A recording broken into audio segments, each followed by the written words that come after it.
मंडी ਦੇ ਵਿੱਚ ਅਕਬਰ ਭਾਈ ਨੇ। ਅਕਬਰ ਭਾਈ ਕੀ ਹਾਲ ਚਾਲ ਨੇ? जनाब खैरियत ਕੀ ਰੇਟ ਚਲਾ ਰਹੇ ਹੋ?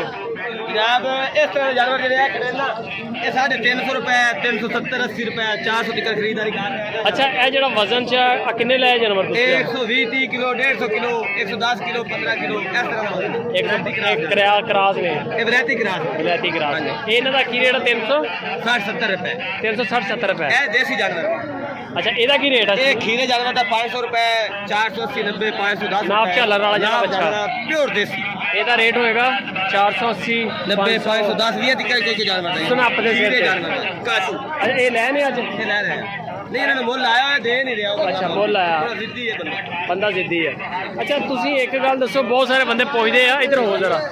190 किलो नहीं लाया मोले भी नहीं दे रहे 190 ਕਿਲੋ ਕਿੰਨੇ ਦਾ ਕੀ ਰੇਟ ਲਾਇਆ ਇਹਨੂੰ? ਇਹਨੂੰ 85000 रुपए ला गए 85000 ਰੇਟ ਕਿਲੋ ਦੇ ਹਿਸਾਬ ਨਾਲ ਕੀ ਲਾਇਆ? 1 किलो के हिसाब ਨਾਲ तकरीबन 470 80 रुपए पै रहे 470 80 ਰੁਪਏ। 400 ਨਾਲ ਬੰਦਾ 85 ਦਾ ਸਹੀ 85 ਲਾਇਆ 86 87 ਨਿਕਲ ਗਿਆ ਨਹੀਂ ਦੇ ਰਿਹਾ। ਇਹ ਨਹੀਂ ਰਿਹਾ ਉਹਦਾ ਦੁਬਾਰਾ ਕੁਰਬਾਨੀ ਵਾਲਾ ਜਾਨਵਰ ਕੀ ਰੇਟ ਦੇ ਰਿਹਾ ਹੈ? ਕੁਰਬਾਨੀ ਵਾਲਾ ਜਾਨਵਰ 550 ਤੋਂ 600 650 रुपए 600 ਰੁਪਏ ਤੱਕ। ਹਾਂਜੀ 600 रुपए जिस तरह ਦਾ ਜਾਨਵਰ ਹੈ ਉਸ ਤਰ੍ਹਾਂ ਦਾ ਹੈ। ਖੂਬਸੂਰਤੀ ਦੇ ਹਿਸਾਬ ਨਾਲ ਖੂਬਸੂਰਤੀ ਜੇ ਆਮ ਹੀ ਰੰਗ ਹੋਵੇ ਆਮ ਹੀ ਆਮ ਜਾਨਵਰ ਜਿਹੜਾ ਹੈ ਚੋਲਿਸਤਾਨੀ 520 30 550 ਅੱਛਾ ਇਹ ਜਾਨ ਕਿ ਨਾਰਮਲ ਜਾਨਵਰ ਸਨਾਪਾ ਵਾਲਾ ਜਿਹੜਾ ਥੋੜਾ ਜਿਹਾ ਮਹਿੰਗਾ। ਸੂਰਤ ਕਲੀਅਰ ਜਾਨਵਰ ਹੈ ਉਹਦਾ 600 रुपए ਤੁਸੀਂ ਕੀ ਲੈਂਦੇ ਆ ਜਾਨਵਰ ਦਾ? ਇੱਕ ਬੰਦਾ ਮਿਸਾਲ ਦੇ ਤੌਰ ਤੇ ਬੰਦਾ ਲੋਰੋਂ ਆ ਗਿਆ ਗੁਜਰਾਂ ਵਾਲੇ ਆ ਗਿਆ ਕੀ ਲੈਂਦੇ? अगर वो 4 5 6 10 जानवर लेना फिर भाई 500 रुपए की। अच्छा। अगर वो ज्यादा जानवर लेने यानी कि 50 100 30 40 जानवर हाँ जी। फिर जानवर का 300 रुपए कमीशन 300 रुपए ਦੇ ਵਿੱਚ। मुनासिब खरीदारी कराने अच्छे जानवर ਅੱਜ ਵਾਲੀ ਪਾਰਟੀ ਮਹਿਮਾਨ ਕਿੱਥੋਂ ਆਏ ਆਪਣੇ ਵਾਲੇ? मेहमान आए और साहिवाल जो ए भाई ਸਾਹੀਵਾਲ ਚੋਂ ਆਏ ਜੀ। ਕਿੰਨੇ ਜਾਨਵਰ ਲੈਣੇ ਸਰ?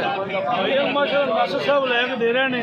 ਅੱਛਾ ਬਹੁਤ ਕਮ ਕਮਿਸ਼ਨ ਰੱਖਦੇ ਨੇ, ਬਹੁਤ ਅੱਛਾ ਮਾਲ ਲੈ ਕੇ ਦਿੰਦੇ ਨੇ। ਅੱਗੇ ਵੀ ਲਿਆ ਭਾਈ ਅਕਬਰ ਉਹਨਾਂ ਮਾਸ਼ਾਅੱਲਾ ਬਹੁਤ ਅੱਛੀ ਪਰਚੇਜ਼ ਕਰਵਾਉਂਦੇ ਬੰਦੇ ਵੀ ਅੱਛੇ ਨੇ।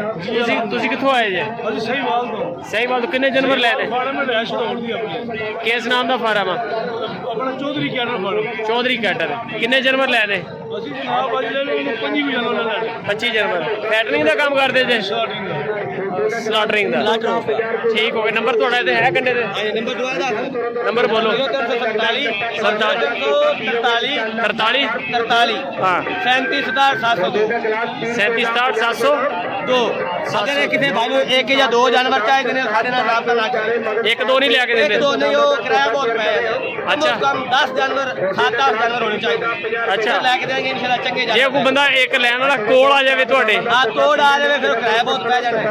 ਨਹੀਂ ਉਹ ਲੈ ਜਾਵੇ ਆਪੇ वो आपे ला जाए तो रह जाए कोई मुश्किल नहीं ਲੈ ਦਿਓਗੇ? लेकिन बेहतर है कि वो आपके को वो खरीद रहे ਆਪ ਦੇ ਨਜ਼ਦੀਕ ਦੇਖੇ। आपके को आएगा किराया अगर जानवर से वाले तो ले देंगे लेकिन उन्होंने वो किराया बहुत पै जाना है। ਸਹੀ ਹੋ ਗਿਆ। ਕੁਰਬਾਨੀ ਵਾਲਾ ਬੱਚਾ ਜਾਨੀ ਕਿ कुर्बानी वाला थोड़ा है जानवर ये अगर खीरा होवे नु 510 20 रुपए रहे जी ये दोनों जानवर नु 550 ला रहे ਨਾਲ ਚੱਲ ਰਿਹਾ ਬੱਚਾ। 240 किलो वजन है ਕਿੰਨੇ ਚ ਬਣਦਾ ਵੈਸੇ ਤੁਹਾਡੇ ਸਾਹਮਣੇ? ਇਹਨੂੰ ਅਸੀਂ 1,35,000 ਲਾਇਆ 1,35,000 ਲਾਇਆ। ਇਹ 43 ਦੀ ਹਾਂ ਨਾ ਕਰਕੇ ਖੜਾ ਹੈ ਕੀ ਕਹਿੰਦਾ 43 ਦਾ ਇਹ ਦੇ? 43 ਦੇ ਦੇਣੇ ਨੂੰ ਤਕਰੀਬਨ ਤਾਂ ਅੱਧਾ ਘੰਟਾ ਹੋ ਗਿਆ ਬੰਦੇ ਅੱਛਾ ਹੁਣ ਇਹਦੀ ਰਿਸਕ ਹੈ ਵੀ 1000 ਦੋਏ ਵਧਾਣ ਸਾਡੀ ਕੋਸ਼ਿਸ਼ ਹੈ ਵੀ ਜਿਹੜਾ ਨਾ ਕੰਮ ਮਿਲ ਜਾਵੇ ਜਿੰਨਾ ਹੀ ਹੋ ਸਕੇ। ਇੱਕ 43 ਤੁਸੀਂ ਲਾਤਾ ਇਹਨੂੰ? 1 ਲੱਖ ਤੇ 35 ਲਾਇਆ 35 ਲਾਇਆ। ਪਰਲੇ ਦਾ ਕੀ ਲਾਇਆ? ਪਰਲੇ ਦਾ ਅਸੀਂ ਲਾਇਆ ਇਹਨੂੰ 1 ਲੱਖ 3000 ਰੁਪਏ ਉਹ ਖੀਰਾ ਹੈ। ਅੱਛਾ 1,03,000 ਰੁਪਏ। ਠੀਕ ਆ ਅਕਬਰ ਭਾਈ, ਨੰਬਰ ਤੁਹਾਡਾ ਆ ਗਿਆ ਵਾ। ਹਾਂਜੀ ਬਾਕੀ ਥੋੜੇ ਜਾਨਵਰ ਯਾਨੀ ਕਿ ਨਾਲ ਲੈਣ ਵਾਲਾ ਬੰਦਾ ਰਾਬਤਾ ਨਾ ਦੋ ਕਰੇ। जानवर लेना राब्ता ना करे क्लियर कर ली 8-10 अगर कोई बंदा आ जाएगा ले देंगे ਅਸੀਂ ਹਾਂ लेकिन ਉਹਦਾ जो मसला है भी वो किराया ਨੂੰ ਪੈ ਜਾਣਾ ਹੈ ਲੈ ਕੇ ਜਾਣ ਦਾ ਮਸਲਾ। ਲੈ ਕੇ ਜਾਣ ਦਾ ਮਸਲਾ ਬਹੁਤ ਵੱਡਾ ਇਸ਼ੂ ਹੈ। ਠੀਕ ਹੋ ਗਿਆ ਅਕਬਰ ਭਾਈ, ਅੱਲਾ ਖੈਰ ਕਰੇਗਾ। ਬੰਦੇ ਇਨਸ਼ਾਅੱਲਾ ਰਾਬਤਾ ਕਰਨਗੇ ਤੇਰਾ। ਹਾਂਜੀ ਰਾਬਤਾ ਕਰੇ ਕੋਈ ਕਿਸ ਨਾਮ ਦਾ ਕੰਡਾ ਆਪਣਾ? Pakistan cattle farm Pakistan cattle. ठीक हो गया सर, ओके।